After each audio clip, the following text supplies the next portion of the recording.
Hello and welcome to the Reiki Women Podcasts. And today I have a snapshot of the lovely Linda Crabtree. Now, Linda lives in Massachusetts and she works with animals a lot. And I think maybe specifically horses, but she's going to tell us more about all of that.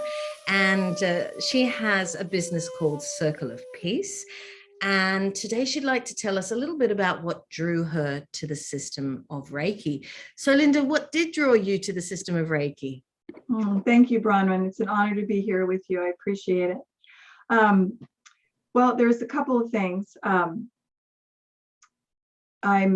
First of all, I'm passionate about offering Reiki to equines because I taught therapeutic horseback riding for 10 years. And so that the therapy horses hold a really big place in my heart. So that's that's what drew me to Reiki was because of that. And then also I have a really big passion about teaching others about Reiki so that they can deepen their relationship with the animals in their life. So those are the two reasons why I'm so passionate about Reiki. It's about offering it and it's about teaching it. Yeah, so it was way back in 2000.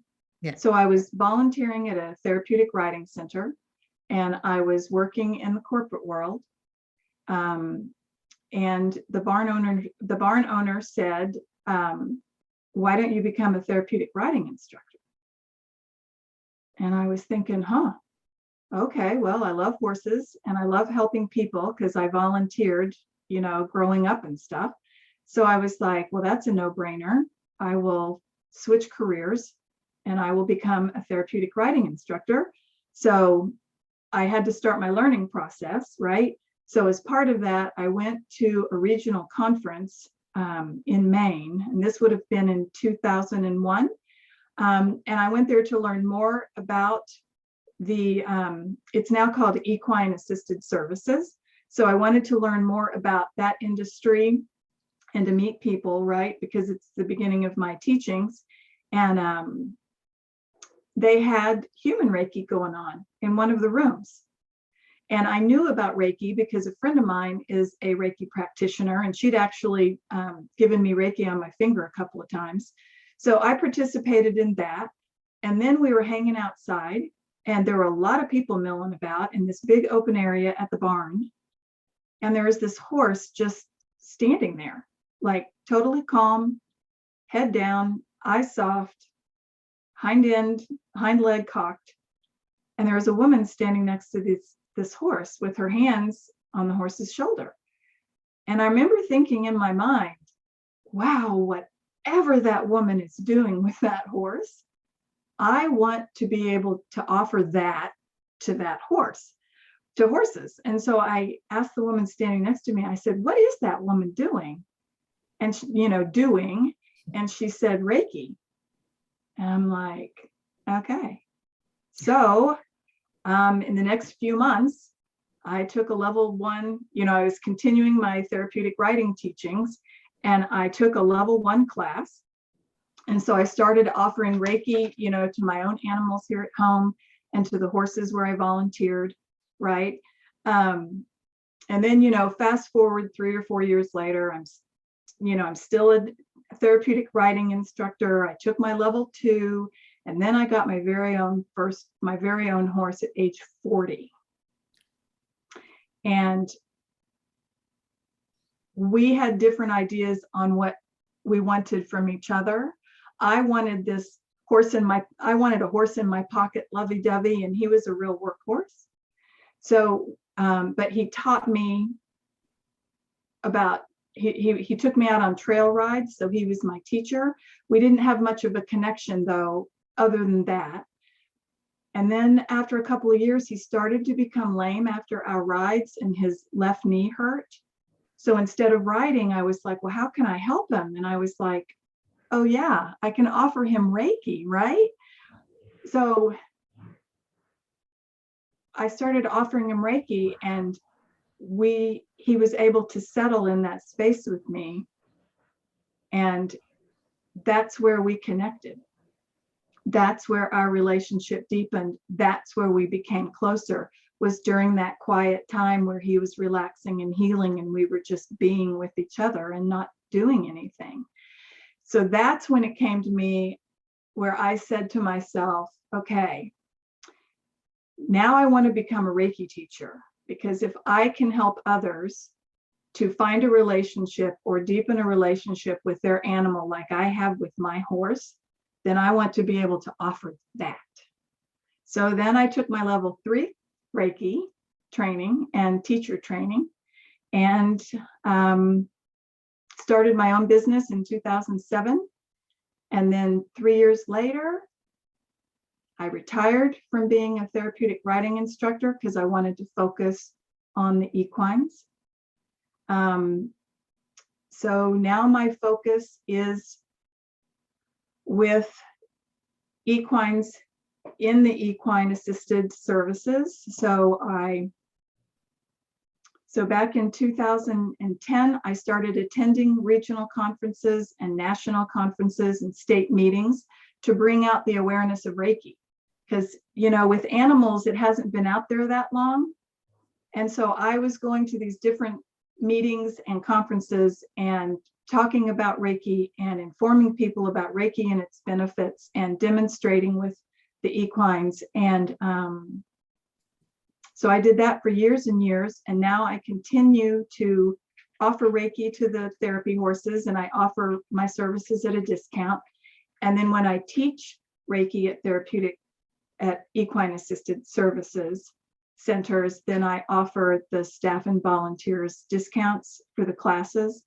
And there was one year at a regional conference, I actually taught a Reiki class for free to the staff and volunteers, because I really wanted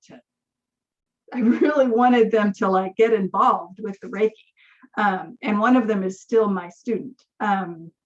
So that's my story from the year 2000 to now. And I do offer Reiki to all animals, and I love to do that. My heart goes out to the therapy horses because they work really, really hard. So I do as much as I can for them. So that's my story. Nice. Well, I was wondering, when you talk about equines, do you mean horses, or is there more to it than that?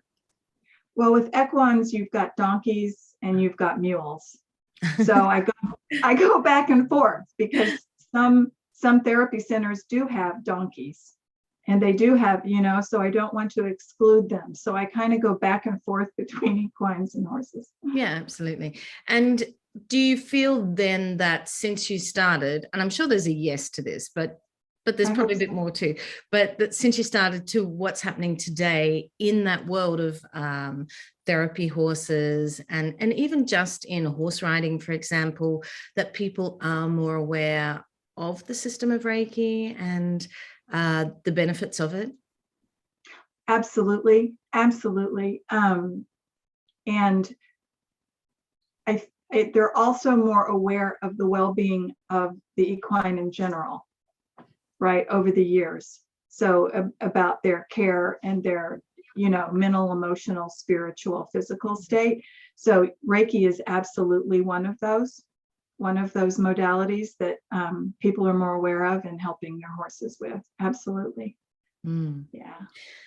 Because, well, I got 2 horses, one for myself, one for my child, probably about 10 years ago, or maybe, about 10 years ago. And the horses were very young, and they also came from a bad background, which I wasn't really aware of at the time. But I was advised to work with them in a certain way when I first got them, because they were too young to be ridden, for example, and they needed to grow up, and they needed a lot of love because they'd come from this bad background. And one of them particularly had been sort of abused. So what I was told to do by this old horse riding trainer and was that I had to every day just tie them up, brush them, be with them, Yeah. But I'm also a Reiki practitioner. Yeah. So also do Reiki with them. He didn't tell me to do that, but Yeah. And every day he said, so for 3 months you do that, then you bring them back. Yeah. So I did exactly that for 3 months. Every day I would tie them up on their little elastic they had these hanging elastic things that I had between trees, and I'd give them a brush and I'd sit with them and I'd hold the space with them and we'd be together. And it was a really beautiful thing. I mean, I've always found just the smell of horses to be so potent. And there's something in it that makes everything inside of me feel really grounded and connected and really beautiful. So, and I did that every day for 3 months, and then took the horses back to him, and he said to me, what did you do to these horses?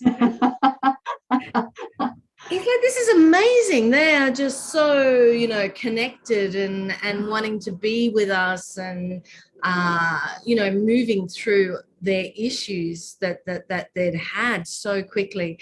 And I said, well, I just sort of did what you said, But it is that thing of opening up and just being with them energetically and allowing that being in that space together was so beautiful. Yeah. Absolutely, because they're such sensitive beings, because they have that fight or flight instinct, right? They're looking out for that predator. And so they're so sensitive to the energies that are around them. So even holding a space without hands-on, because I practice, I know that you had talked with Kelly a few months ago, and I too also practice the let animals lead method, where you hold that quiet space, you go into meditation and they step into it. And it's amazing, how they step into that space and they're able to relax with it, just like you were saying, after 3 months with the 2 horses that you have, so yeah, horses just, their sensitivities really, the sessions can just be so powerful. Yeah, and it sort of teaches us, doesn't it, as well, because I mean, we're all animals, and humans have all these words and everything that we let get in our way, and also, our very active minds. And sometimes we don't go back into that, like you're saying, when you smell it, it's like it's like you move into that animal world. And when we experience that, it reminds us, like when we're with horses in that way, for example, it reminds us of how we can be together as well. That, you were talking about just sitting in that space, being, just sensing that connection. And that's how we are with each other, but we're not really recognizing it. And the more consciousness that we bring to that, I think that the more that we can remember our connections with one another. Oh, absolutely. And it's funny because I every 2 weeks I go to the Therapeutic Riding Center that I worked at for 5 years, and I offer Reiki and or acupressure to 2 horses. The barn manager, she'll either ask me which horses, or she'll say, this horse, has been worked a lot this week. Can you spend time with this horse or whatever? And it's so funny because she'll say, we always know when you're in the barn, because it becomes so, because the Reiki energy just permeates, right? And it just creates this stillness in the barn. And they were like, we love it when you come in here and offer Reiki to the horses, because the whole barn just transcends into this quiet healing space. Yes. Yeah. And so then everyone can connect, it does. It reminds us that we're all one, we're all connected, right? Yeah. Well, that's a beautiful note to finish on, Linda. Thank you so very much.